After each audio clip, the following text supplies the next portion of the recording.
94% of people following the $500 a month retirement rule will fall short of $1 million by $340,000 or more. That's the promise you were sold, and it's mathematically broken. Here's why everyone got it wrong, and what actually works. The math that built a generation's retirement dreams was running on assumptions that quietly collapsed, and if you're under 40, following the old rule could cost you nearly $2 million and 5 extra years of working. Stick with me. By the end of this breakdown, you'll know exactly what the real number is and what to do about it starting this week. Let's start with where the $500 rule came from, because the origin matters. The rule was born in the 1980s when the stock market was coming off a historic multi-decade bull run.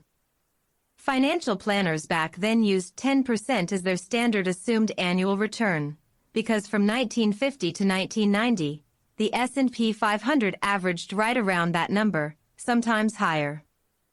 $500 a month at 10% compounded over 35 years produces roughly $2.8 million.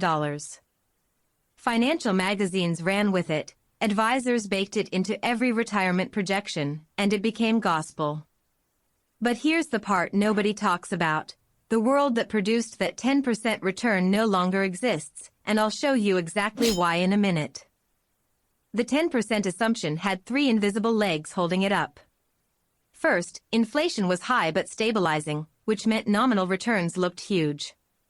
Second, stock valuations were historically low in the early 1980s, P/E ratios were in the single digits, meaning every dollar you invested was buying a lot more earnings power than it does today. And third, algorithmic and institutional trading was almost non-existent. Retail investors had a real edge. By the early 2000s, all 3 of those legs had been quietly kicked out. Today, the S&P 500's cyclically adjusted P/E ratio, the CAPE ratio, sits above 30. That single number changes everything about future return expectations. When you buy into an expensive market, your future returns compress. It's not opinion, the math doesn't lie. Research from Nobel laureate Robert Shiller shows that high CAPE ratios historically predict lower 10-year forward returns. When CAPE is above 30, average forward 10-year returns drop to roughly 4 to 6%. That is not a recession scenario, that is the baseline. And if you're running your retirement plan on 10% while the realistic expectation is 6 to 7%, you're not just slightly off. You are building a financial plan on a foundation that doesn't exist. I'll get to the exact dollar gap in a few minutes, but first let's talk about inflation, because this is the hidden blade. At 3% annual inflation, the Federal Reserve's own historical average, $1 million 30 years from now has the purchasing power of roughly $412,000 today. So the goalpost isn't even where people think it is. The rule doesn't just promise the wrong number, it promises a number whose real value is less than half of what people assume. This is where I have to pause and say, if you think the $500 rule being wrong is the bad news, the next section is worse. Let's talk about what the market structure looks like now compared to when this rule was written. In 1985, passive index investing barely existed. Most retail investors bought individual stocks or actively managed funds.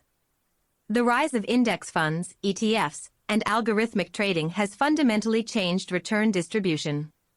When every dollar from every passive fund flows into the same top 50 stocks in the S&P 500, valuations get pushed to extremes, and those extremes suppress future returns. This isn't a fringe view. Vanguard's own long-term capital markets model projects U.S. equity returns of 4.7 to 6.7% annualized over the next decade. That's the house that invented index investing telling you the next 10 years look nothing like the last 40.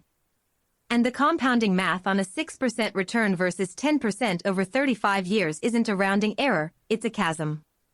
There's one number in here that I flagged when I first built this model, it genuinely surprised me, and you'll see it in just a moment. If you are a salaried employee in your 30s who has been banking on the $500 rule, the next 60 seconds are specifically for you. Here is the calculator most financial media refuses to run. $500 a month at 6% for 35 years. Not 10%, 6%.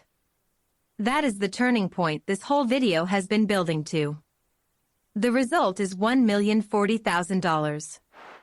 Not 2.8 million, 1,040,000. That is a gap of $1.7 million between what the old rule promised and what realistic math delivers today. Nearly a $1.7 million lie baked into advice millions of people are still following right now. And in inflation-adjusted terms, in real purchasing power, that $1,040,000 shrinks to approximately $428,000 in today's money. Think about that. You followed the rule. You were disciplined. And at 65, you have the purchasing power equivalent of $400,000 in today's money. That is not retirement. That is a countdown to going back to work. Now let's look at who is actually hitting millionaire status in this environment, because people are still doing it, just not with the old playbook. The people building real wealth right now are not following a flat dollar rule, they're following a percentage rule. The standard that holds up at modern return rates is investing 12 to 15% of gross income, not a fixed $500. Here is why the percentage matters. Your income should grow over time. If you start at $50,000 a year and grow to $100,000 by 40, a flat $500 a month becomes a smaller and smaller fraction of your income, and compounding rewards dollars invested, not percentages pledged. The flat 500 rule was always a shortcut, and shortcuts cost you. There's a second pattern in the people who are actually reaching real financial independence: front-loading. They go hard in their 20s and early 30s rather than spreading contributions evenly across 4 decades. The math on this is violent in the best possible way. A dollar invested at 25 has 40 years to compound at 6%. That single dollar becomes $10.28.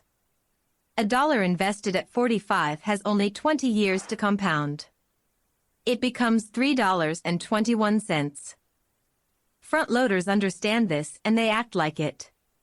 They live lean in their 20s, max out their 401k first, and let time do what nothing else can do. The 2025 401k contribution limit is $23,500 per year, with an additional $7,500 in catch-up contributions for those 50 and older, according to the IRS. If you front-load even the first 5 years of your career at maximum contributions, you're planting a financial tree that grows without you for 30 more years. Now I want to show you the third pattern, starting with a larger base. This is the hardest one to hear but the most honest to say.